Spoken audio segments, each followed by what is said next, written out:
esteve encerrado durante 150 anos, foi mandado recuperar pelo Ministério da Ciência quando era dirigido por Mariano Gago e está agora entre os projetos nomeados para os Prémios de Design 2013 do Museu do Design de Londres. Localizado em Sete Rios, paredes meias com a mancha verde do Jardim Zoológico, o Teatro Thalia é um projeto de reabilitação assinado pelo Ateliê de Arquitetura de Gonçalo Birne e de Barbas Lopes Arquitetos, que resgataram para o edifício a imponência de outros tempos, quando era palco não só de peças de teatro e ópera, mas também de exuberantes festas, onde se reunia a nata da aristocracia portuguesa. Datado originalmente de 1843 e tendo como proprietário o Conde de Farrobo, responsável por uma parte dos esboços provisórios do projeto que viria a ser concretizado por Fortunato Lodi, o mesmo arquiteto que projetou o Teatro Dona Maria II, o edifício foi usado durante 19 anos, até ter ficado parcialmente destruído num grande incêndio em 1862. O espaço manteve-se penosamente de pé durante 150 anos, até o Ministério da Ciência, Tecnologia e Ensino Superior, agora Ministério da Educação e Ciência, ter encomendado em 2008 um estudo para reconverter o Teatro Thalia num espaço flexível, onde fosse possível fazer eventos ministeriais e realizar conferências. Quando a obra arrancou, em finais de 2009, o edifício estava transformado num pombal, a céu aberto, com as paredes em risco de colapso. Surgiu a hipótese de criar basicamente uma oferta de um espaço vazio polivalente, que podia servir para várias coisas. E este uso casava muito bem com, digamos, a consolidação da ruína, ou seja, no fundo, e é isso que é o projeto, basicamente foi parar o tempo da perca, o tempo da degradação da ruína, blindá-la de certo modo, consolidá-la e cuidar com grande atenção e com grande valor o potencial desse espaço, sem apagar os sinais do tempo e os sinais da memória que ele continha, porque obviamente isso é uma mais-valia para esse espaço. Portanto, o que existe hoje basicamente é um átrio que tem, em minha opinião, uma dignidade muito grande, que dá acesso a um espaço que mistura o espaço do público, o espaço do palco, e é basicamente um grande vazio daquilo que foi inicialmente o teatro. E depois há uns espaços laterais que servem para atividades de apoio e foi criada, isso era também já uma proposta do Ministério, uma outra interface com a cidade, porque onde vai abrir uma cafeteria que em princípio é para ter acesso público da cidade. Porque havia também a ideia de que este equipamento pudesse de algum modo estar aberto e fazer uma interface com a cidade. Quer pelas atividades que o Ministério organiza, quer eventualmente abrindo a uso de atividades da própria sociedade civil,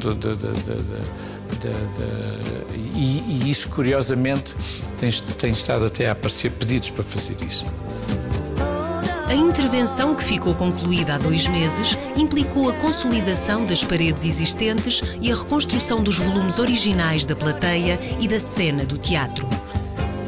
Foi a nossa vontade manter e assumir os 3 corpos primordiais do teatro, que é o foyer, a plateia e a teia. É um teatro do século XIX à italiana, portanto com uma plateia circular ou em ferradura. Esses corpos estavam a céu aberto, bastante danificados, e o que nós fizemos foi recobrir esses corpos com uma pele de betão que tem dupla função. Para além da sua função estrutural, que é segurar as paredes que estavam em risco de colapso, também pela escolha da cor e do acabamento do betão, fazem-nos os acabamentos das fachadas, não é? Portanto, é estrutura e acabamento final. A recuperação da fachada implicou uma limpeza profunda dos elementos em pedra, que temos elementos em liós e as esfinges são em mármore branco. Aí Para não ser uma limpeza agressiva, o processo de recuperação baseou-se num banho durante 2 a 3 meses de uns vapores de água, de forma a desencrustar todas as sujidades e tudo o que estava a danificar as pedras, e foi isso. Não houve reconstituição. Por exemplo, as esfinges têm os narizes partidos e mantiveram-se assim. Não houve reconstituição das peças. Nós tentamos trabalhar com um repertório de soluções e tecnologias e materiais extremamente curto, para nos concentrarmos neles, até porque, de certa forma, o material mais nobre já cá estava, achávamos nós, que era o da própria ruína. Era a alvenaria de pedra e tijolo da ruína. Isso é que tinha um valor tectónico e quase plástico, não é? E era isso que devia ser posto em primeiro plano, não é? E daí resultou a escolha do betão, não é? Como já foi dito, é uma questão estática, não é? Era preciso consolidar a ruína e, portanto, o betão afigurou-se como uma ótima escolha para isso, não é? Quer dizer, uma coisa monomatérica e contínua que serve um bocadinho de pele, não é? Usando a ruína como cofragem. E depois nós, então, discutimos e pensámos o que é que íamos usar mais, não é? Então, decidimos ficar, para além do betão, no aço e no vidro. O vidro resulta um pouco daquilo que estivemos a falar, ou seja, de uma vontade de transparência e de atravessamentos visuais. E o aço, porque com ele e com o vidro, ou seja, serralharia e vidro, podíamos resolver, por assim dizer, uma pele, não é? Que funcionasse como um pavilhão, como se fosse um pavilhão de um jardim, não é? Que embrulhava os volumes que fizemos em betão com esse programa anexo de sanitários, de armazéns e de portaria, etc. Não é? Este tom e esta cor mais quente também se espraiava ou casava bem depois com esse ambiente, se quiser até um pouco exótico, do jardim zoológico, da paisagem, das palmeiras, dos animais que aqui existem, não é? Os macacos ali atrás, uns pavões que aparecem de quando em quando, não é? Portanto, era um bocadinho, ok, há aqui questões formais, há questões materiais ou técnicas, mas tudo isto depois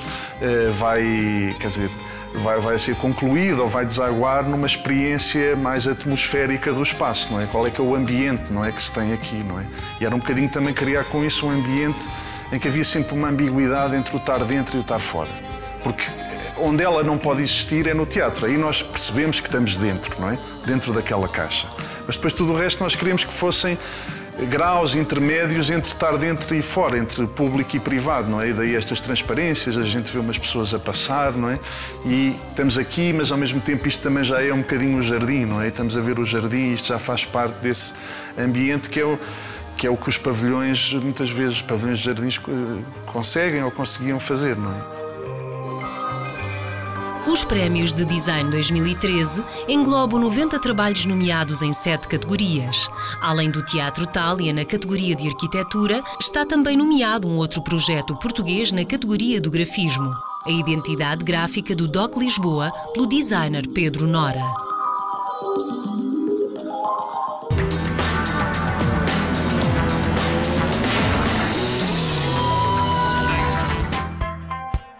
O Lisboeta da Independent Hostel está entre os mais luxuosos da Europa.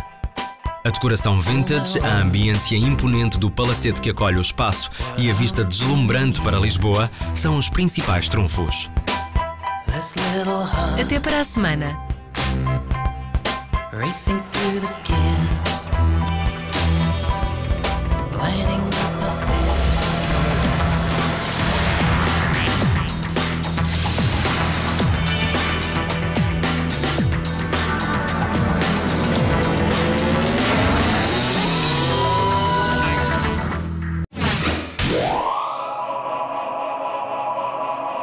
Este programa tem o apoio de Casa IS, o portal imobiliário de Portugal. Resul Solar, soluções para redes de energia convencionais e renováveis.